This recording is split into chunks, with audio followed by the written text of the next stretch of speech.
Praise the lord. దేవునికి స్తోత్రాలు. నేను pastor Ratna Maitra from praise God ministry. ఈ రోజున యేసయ్య మన కోసం ఏమి వాగ్దానాన్ని ఏర్పాటు చేశారో ఒకసారి చూద్దాము. మీకా గ్రంథము 7వ అధ్యాయము 18-19 వచనాలు. తన స్వాస్థ్యంలో శేషించిన వారి దోషమును పరిహరించి వారు చేసిన అతిక్రమముల విషయమై వారిని క్షమించు దేవుడైన నీతో సముడైన దేవుడున్నాడా?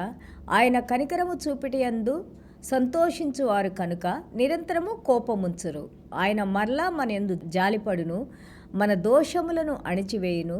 వారి పాపములన్నిటినీ సముద్రపు అగాధంలో నీవు పడవేతువు. దేవునికి స్తోత్రాలు. Mica chapter 7 verses 18 and 19.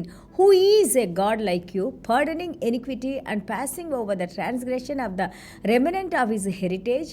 He does not retain his anger forever, because he delights in mercy.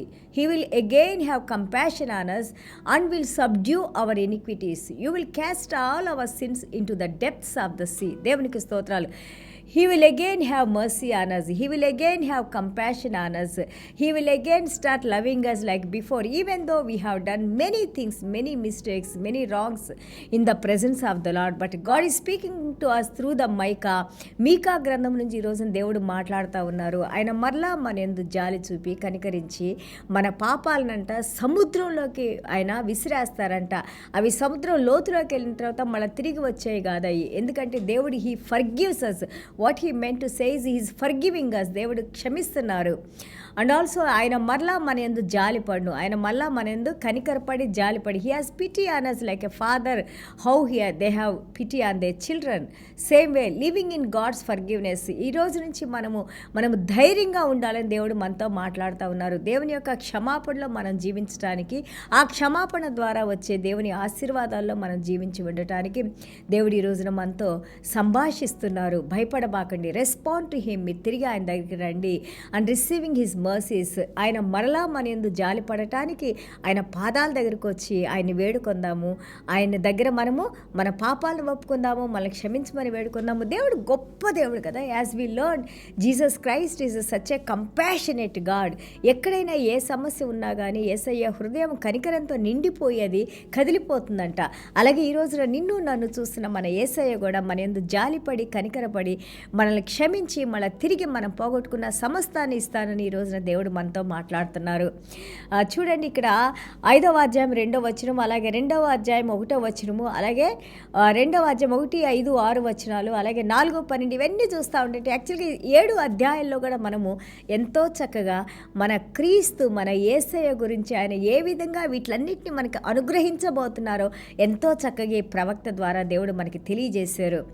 అలాగే 3, 4 చూస్తే, do not let God hide his face. మనము దేవుని దగ్గర నుంచి దూరం అయిపోయి దేవుని మనల్ని అసహించుకునేలాగా మనము ప్రవర్తించకూడదు. Come back to him. తిరిగి రండి. ఎందుకంటే ఆ రావడంలో కూడా తొందరపడి వచ్చేసేయండి. ఇంకా ఆలోచనలకు మనకి తావలేదు, సమయం లేదు. ఎందుకంటే ఫాల్స్ ప్రాఫిట్స్, అలాగే ఎంతో అబద్ధాలు చెప్పేవాళ్ళు ఎక్కువైపోతున్నారు. కాబట్టి ఆ యొక్క అబద్ధాలు విని మనం దేవుని కృపను పోగొట్టుకోవద్దని కూడా మనల్ని హెచ్చరిస్తూ ఉన్నారు.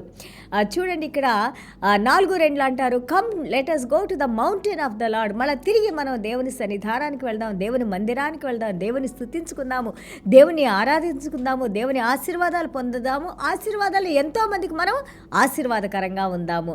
Because he will teach us his ways. ఆయన మార్గాల్ని మనకు నేర్పిస్తారు. మనం ఆ మార్గాల్లో నడుచుకుంటానికి మనము బయలుదేరదాము. అవర్ ఐడెంటిటీ, మన గుర్తింపు అంతా కూడా మన క్రీస్తులోనే ఉంది. ఎన్నో మార్గాలు, ఇతర మార్గాలు ఉన్నాయి, కానీ మన మార్గం ఏంటంటే క్రీస్తు మార్గమే. ఆయనలో నడిచినప్పుడు ఇక్కడ మనకి నేర్పిస్తూ ఉన్నారు.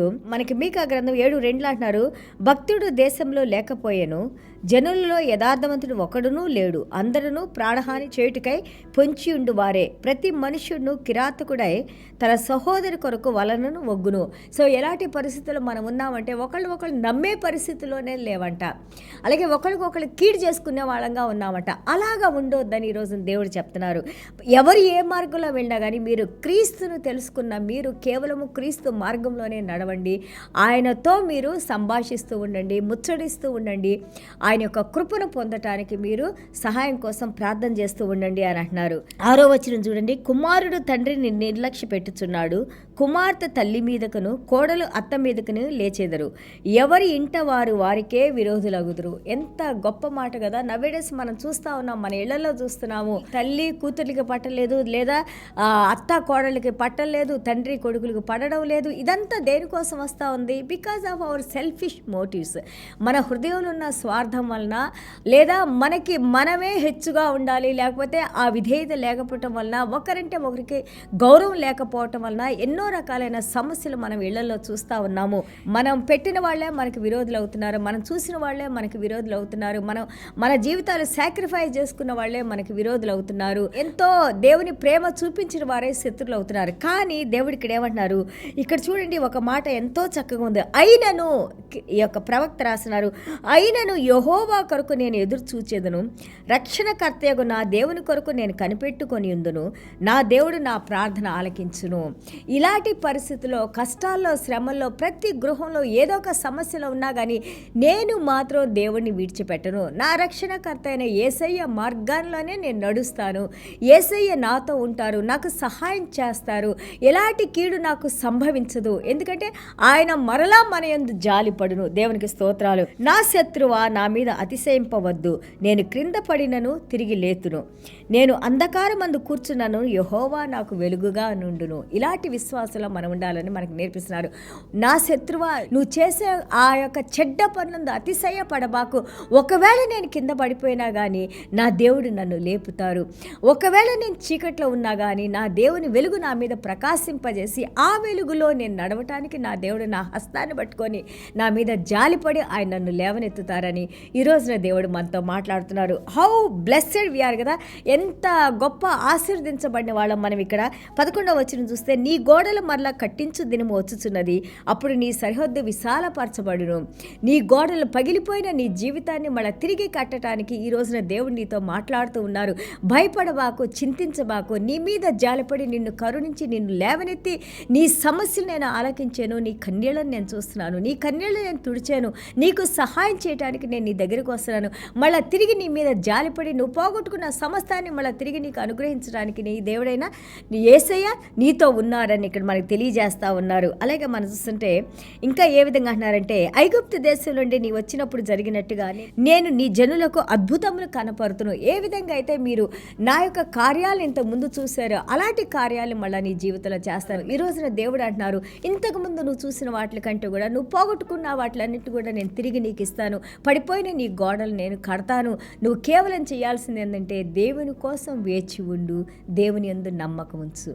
తిరిగి నువ్వు దేవుని దగ్గరికి ఎప్పుడైతే వస్తావో నువ్వు పోగొట్టుకున్న సమస్తాన్ని నువ్వు తిరిగి పొంది ఆ చీకటిని దేవుడు తీసివేసి ఆయనలో ఉన్న వెలుగును మన హృదయంలో ప్రకాశింపజేసి, అలాగే శత్రువుల చేతుల నుండి మనల్ని బయటకు లాగి ఆయన తీసుకొని వచ్చి శత్రువులు పన్నిన ప్రతి వలను, ఆ పన్నాగాల నుండి మనల్ని బయటకు విడిపించి దేవాది దేవుడు నీకు నాకు సహాయం చేసి ఆయన మనల్ని గొప్పగా చేయటానికి ఈ రోజున యేసయ్య ఆ యొక్క వాక్యం ద్వారా దేవుడు మాట్లాడుతూ ఉన్నారు. ఈ రక్షణకర్త అయిన యేసయ్యలో ఈ సమస్తం ఉంది. ఎవరైతే మనం యేసయ్యందు విశ్వాసం ఉంచుతామో ఆ విశ్వాసంలో సమస్తాన్ని పొందటానికి దేవుడు మనకి కృపను అనుగ్రహిస్తున్నారు. దేవునికి స్తోత్రాలు. చిన్న ప్రార్థన చేసుకుందాం.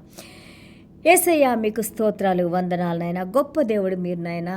అనుదినము నాయనా ప్రభా మీరు మాతో మాట్లాడుతున్నాయన. అవును నాయన, చీకట్లో ఉన్న మా మీదకి వెలుగును ప్రకాశింపజేయటానికి నాయన మీరు నాయన పరలోక రాజ్యం నుండి భూమి మీదకి వచ్చిన దేవుడు మీరు నాయనా ప్రభా. సృష్టికర్తమైన దేవుడే నాయనా ప్రభా. ఇదిగో నాయన సూర్యచంద్ర నక్షత్రాలను సృష్టించిన దేవుడు నాయన ఈరోజు ఆత్మీయ వెలుగును మా హృదయాల్లో ప్రకాశింపజేసిన నాయనా ప్రభా. అలాగే మీరు మా కోసం ఏర్పాటు చేసిన ప్రతి ఆశీర్వాదాన్ని మేము పొందటానికి నాయనా ప్రభా యేసయ్య మీరు చూపిస్తున్న సహాయాన్ని బట్టి, కృపను బట్టి మీకు వందనాలు, స్తోత్రాలు నాయనా ప్రభా. క్షమించిన దేవుడు మీరు నాయనా, మమ్మల్ని ఆశీర్వదించే దేవుడు మీరు నాయనా. ప్రతి బంధకం నుండి నాయన ఇదిగో నాయనా బిడ్డలు ఎంతగానో తండ్రి, ముఖ్యంగా తండ్రి ప్రభా ఉద్యోగాల్ని పోగొట్టుకోనైనా, కుటుంబాలని పోషించుకోలేక నాయనా ప్రభా ఎంతో దీన స్థితిలో ఉన్న ప్రతి ఒక్క బిడ్డను మీరు చూడండి నాయన. యాకోబు పత్రిక 1:27 చెప్పారు నాయన.